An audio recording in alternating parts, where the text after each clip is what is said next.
So I know there's a kind of a, I've at least read a lot of comments on a lot of the sawing videos that I watch about pine saw. I don't prefer it in the tank. That's actually what's in the tank right now, but it's pretty corrosive. At least I found it's corrosive to the brass things. I don't feel like it corroded stuff as much before. So I have a jug of pine saw left over. So I don't know what I'm gonna do with this. We don't really use this in the house or anything like that. So I got an old gas can. I don't have a spout for this one, so it's not good for a gas can anymore. But I think it's gonna be great for this. So I just mixed up some pine saw, mostly just to get rid of it. Thought in the meantime I'd test a theory. So I've had mold and stuff like that, or at least things grow in between the stickers. And a big part of that is as you're using the lubricant and everything, it just does leave a little bit of a moisture on the board, plus it's kind of wet sawdust. So I'm just gonna wash it off and before I sticker it and band it, and we'll see if that helps. Just kind of this is wood I don't really care about a whole lot. I don't even know what species of wood it is. It was in somebody's yard. I asked if I could have the logs, and they said yeah, so I threw them in the back of the truck and drove them home.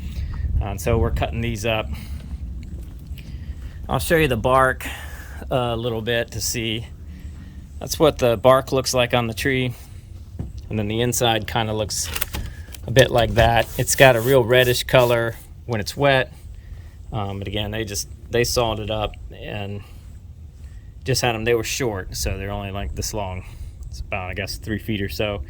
But I thought, hey, I'd saw them up, see what they are, see what they look like on the inside.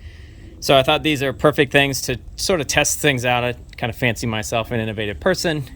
So we'll see if stickering them and banding them, I had 2 of them. So I'm gonna see if stickering them and banding them, washing them off with pine saw. This one I did not use this pine saw stuff, so we'll see how these turn out compared to how these turn out.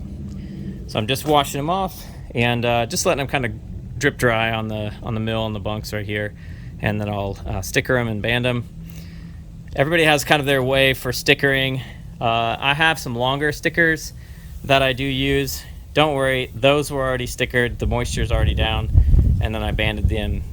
Those are logs I cut a long time ago into the tarp, but these I just did, and I'm trying to kind of test, seeing if I can control some of the warping by using the banding. So because of that, I cut a bunch of the stickers that I had into just 1 inch by 1 inch squares, and they're about 12 inches, I guess, maybe 10 inches, 12 inches, somewhere in there. So I just stack those between and then throw the banding on it. I'll walk through the whole process here today so you can see that. But so we'll wash it off the last few of these, and then I'll go through banding real quick.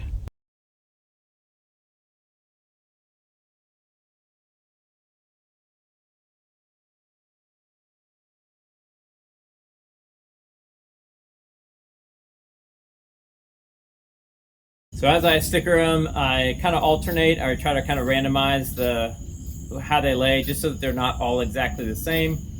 I feel like that kind of helps it, so that if one tries to go one way, the other one can kind of counteract that. So that's kind of how I stack everything and get it all stickered. Big thing, and most people all tell you the same thing.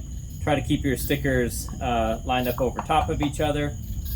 So try to keep them as much over top as you possibly can.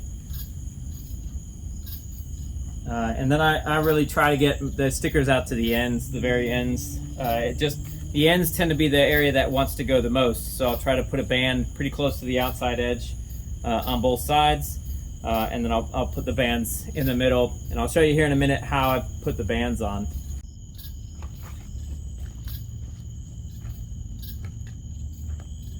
So we'll go through banding.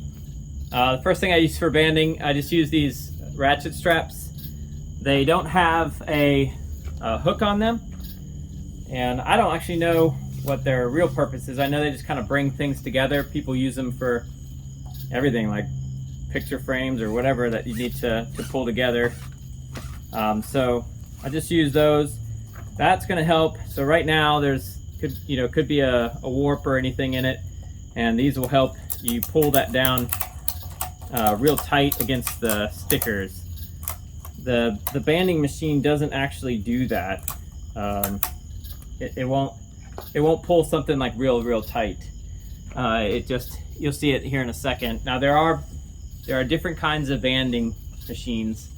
The one I have is a pretty old one, and it is I remember looking this up, Signode, and kind of an older model. They make them, I know, for steel banding and for plastic banding. So when you go to buy one, you'd be looking for those two different types.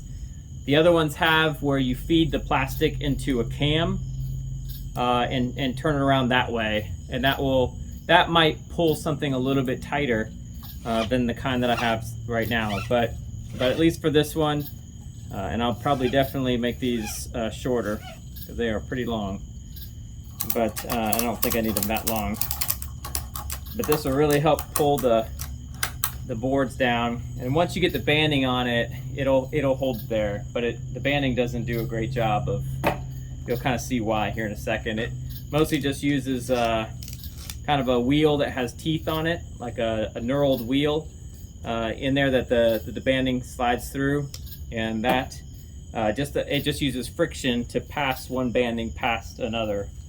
And so for that reason, it's not going to put a lot of pressure on this.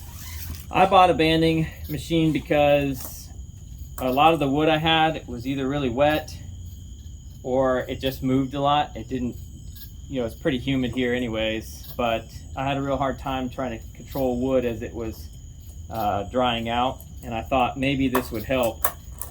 This is the first time that I've banded it where it's still kind of wet, so I don't know if this is going to work or not. We'll definitely find out. You buy the banding, it comes in a huge roll. I mean, it's like, I don't remember. It's a lot of feet. And so you can do a lot of these with it. The last thing you need are these like metal clips, and the metal clips will go around the plastic. And you get like a lot of buckets. You get a bucket full of these. I have a box, and then I have another thing full of these things. So you'll need these metal clips. And the last thing you need is the crimping tool. One thing I found is that the clips go with the crimping tool. There are different styles of clips, and there are a couple of different kinds of crimpers. There are like common kinds, so you'll find a whole bunch that work the same way, but you just want to make sure that you match up the metal size with the banding size, and then you have the crimper that goes along with that. And so that's what I ended up buying. I actually got this from my dad, had bought this a lot of years ago, so he dug it out of the archives for me. So I already had this. He actually had the crimpers and he had the other things, but the crimpers he had and the clips that he had were for metal banding, and the banding machine that we had was for plastic strap. It actually says on it, do not use with steel strapping. So you take it, wrap it around, bring it up and over. There's a couple of things that the way this works, you want the banding to come around, and then it's going to feed it this way. So that's kind of important.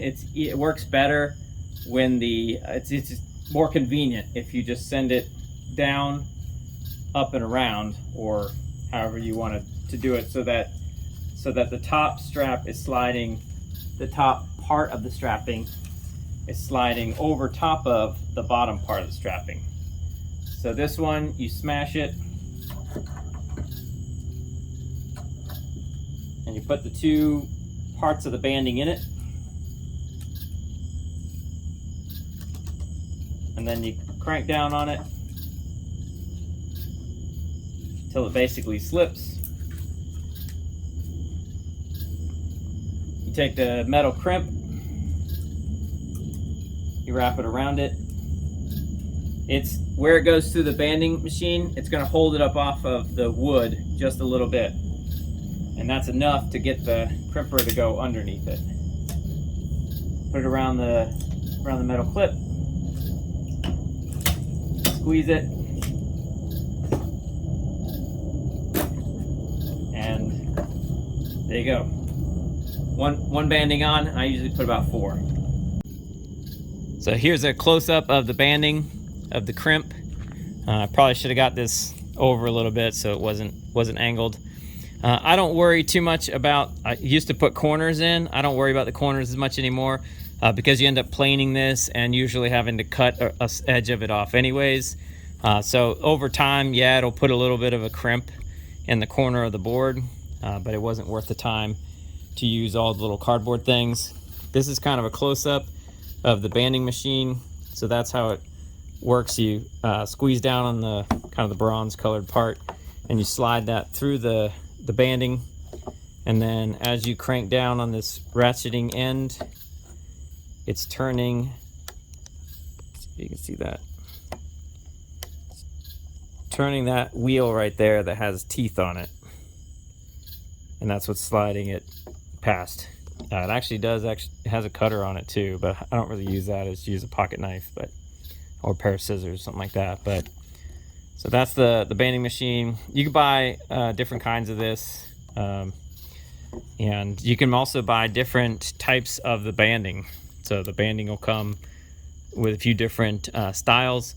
I picked one that I thought would work well. I think I picked a thicker one and kind of like the textured one because I thought it would work better with that style of banding machine. So let's get these all banded up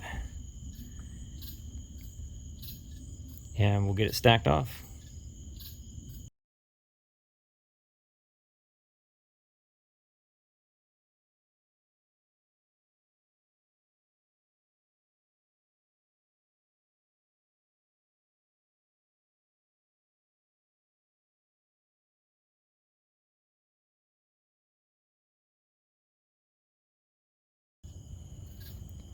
All right, so we're all banded up. Got 4 bands.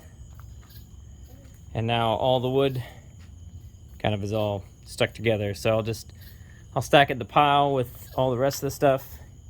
I'll just slide it underneath the tarp here and let it dry for a while. And we'll see how long it takes to dry.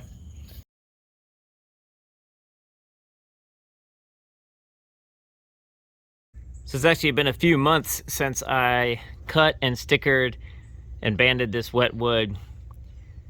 And I thought it was going to help control the wood better as it tried to warp and everything, but it turned out it didn't. And this is why. So as the wood dried, it shrunk. I don't know why I didn't think of that. I should have thought of that. But as as it shrinks down, the bands get really loose. That band, this one's probably worse than the bottom one. But I've learned that the better method is just to use ratchet straps. So if you're gonna sticker and dry your wood first, just use ratchet straps, and that'll, as it dries, it'll let you come out and put a few more clicks on them. And I'll show you a much bigger stack where I've done just that. So because the wood would shrink and the bands would get loose, I use ratchet straps. It allows you to put a couple extra clicks on them as they shrink, so you can keep the straps tight. So these, I did these as well when they were wet. Now those bands are loose. So this is how I'll dry lumber going forward. It seems to work a lot better because I can continue to adjust the straps to keep it tight. But that's a good example of a pile. That's a 6-foot pile, an 8-foot pile, and a 10-foot pile. I do that mostly so that I can just add to the pile, depending on how long a new log is. And these are getting kind of tall, so I'll probably just start 3 new piles. Same thing, same lengths. This is all southern yellow pine. I have a ton of these logs. I shouldn't say ton, I've got quite a few of these. So that's why I can kind of, every time I get a chance to mill, I'll just add to these. So I hope that helps. I just didn't want to leave you hanging with the banding wet wood. That's kind of the update for it. It's not really a good approach, I found out, and this is actually a much better approach. So hope this helps, and I'll see you next time.